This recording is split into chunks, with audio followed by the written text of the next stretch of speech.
Hi. Hey everybody, it's Melanie again with the last live from ASTE. We are live in Anchorage, Alaska, and I have my friend MrAWhite, and you might recognize him because we went live on Saturday. Yeah. And we had this incredible conversation, but it was mute. And muted. I'm so freaking mad about that. But first, Anthony, before we talk about ASTE, tell us about what you do in education. I am a game development teacher. I also teach web development. I also like to introduce and help my students build augmented and virtual reality experiences. So you would say we live in the future, but no, the future is in my classroom right now. And pretty much any other cool tech toy that we find. The students don't know about open source technologies and the wealth of open source technologies. They don't know what GitHub is and how important GitHub is to the entire tech community. And I think it's incumbent upon me as an educator to show them all these amazing, cool tools. If anything, they might not build it. Maybe they will when they get older. But if anything, they're exposed to these technologies and can utilize them as they get older. So, what's GitHub?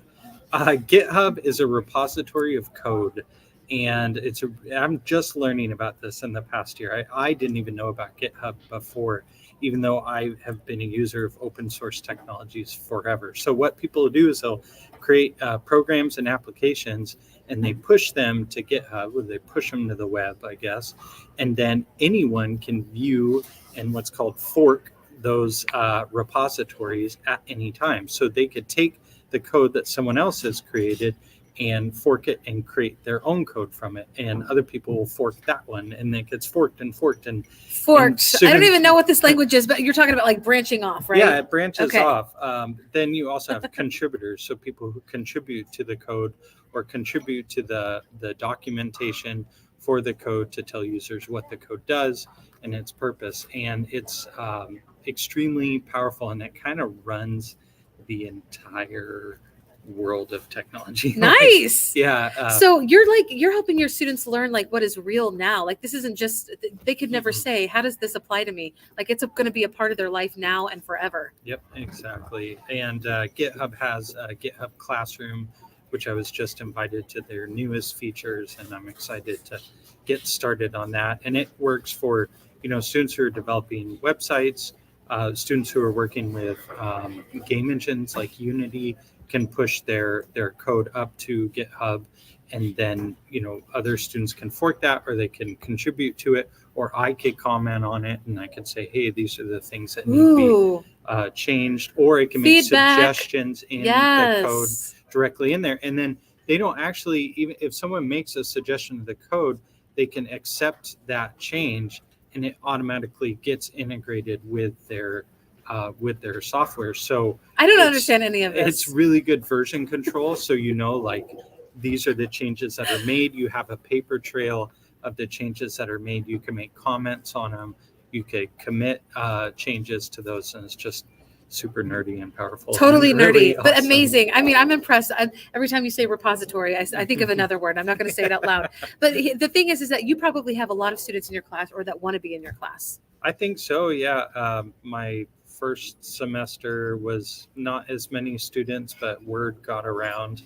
And now I hear students a lot like, this is the coolest class in high school. Or, that's great. I can't wait to take this class. And I want to, but I'm also a little afraid to advertise to the middle school, because when incoming ninth graders, once they hear about this course, I'm pretty sure all of them are going to fill up very quickly. Where are you teaching? At Kodiak High School. Kodiak High School. So cool. MrAWhite, who do you follow on Twitter that really encourages or inspires you? Oh gosh, there's you, of course. No You're way. one of them. Yeah. I'm not even that smart. But go ahead. Thank you. I don't know. You didn't have to say that. That was so sweet. There's a gentleman named Gabriel Baker, and he is the founder of this application called FrameVR. Okay. And it's a web-based virtual reality application. I think it's at Gabriel Baker. But he was a former humanities teacher, and then he kind of went into the tech industry, and he's built this program from the ground up. It was purchased by Verbella and kind of under their blanket, but the things that he's doing with this JavaScript library that they use to develop these experiences is just incredible.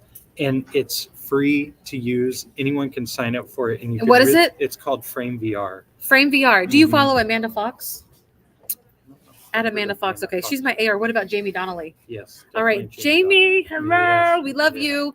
So cool. These are just like some of the people I know in AR/VR. There's a lot of Mhm. people, and I probably didn't say all of them, Mhm. but you are so cool. I follow you too. You can Thank you. actually follow all of us at #AKEdChat.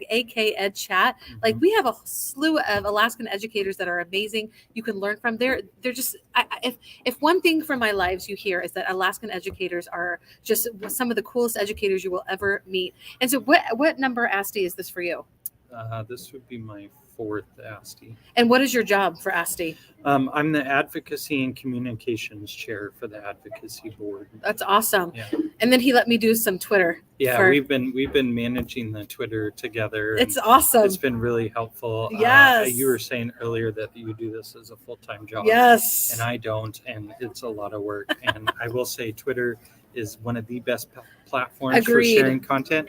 Facebook and Instagram, I'm sorry, is a big pain in the butt. And I really... It is a little bit easier to do it on Twitter.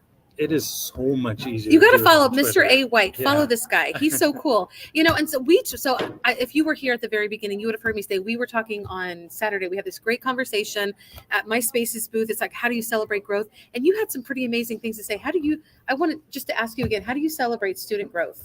I think one of the biggest things is just making sure as many eyeballs as possible can see student work, even if it's not perfect. You get as many students as possible to see what other students are doing, and they go, oh, maybe I could do that too. Or, hey, how did you do that? Or can you show me how to do that? And then definitely share it with the community. I set up a TV outside my room facing the hallway, and I'll put a slideshow that just goes on loop that showcases either artwork or games or links or just cool stuff that students have made.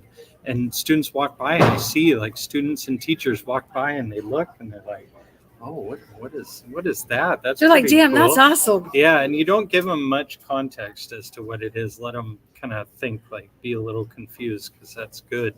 And then share it with the community. We put it in our newsletters as much as possible. And then we share it out on Twitter as much as I can. So public facing websites that showcase student work, and I blast that out as much as possible because I want eyeballs on it. And then when people comment on it and they say how amazing it is, I share that. That's just amazing. I share that with the students. What? Wow. Hey, I- good as those chocolates. Oh yeah, take some more cupcakes with you. They wouldn't give us any samples. I share them out with the students, the comments and stuff, and be like, look, people are, look, Ricky, your mom in Michigan also commented on it. Or not your mom, sorry, your aunt in Michigan commented on it. And she thought it was the coolest thing she ever saw, even though she has no idea what it is. Like, I love that. Yeah. That is really just so cool. And I love that you're celebrating the growth over grades. I love that, students love being in your class, and you better watch out if you offer this to middle school. yes. You're going to have even more on your hands, but that is great. Thank you for everything that you've done at ASTE. You've done a lot of work. He's been making sure that everybody has like the sound and the video that they need. Yeah. So he's worked hard. So thank Yeah, you. and if you're at ASTE or not at ASTE, keep an eye out for the Canvas Hub. Where Yes. we're storing all our content so you can watch it anytime and engage in thoughtful discussions with other ASTE members. And we hope to grow that over the years and make it really a one-stop shop for ASTE, both during the conference and after the conference. I just want to say my ASTE experience this year is number 3 for me. It's been incredible. The educators here are remarkable, and everyone has a leadership.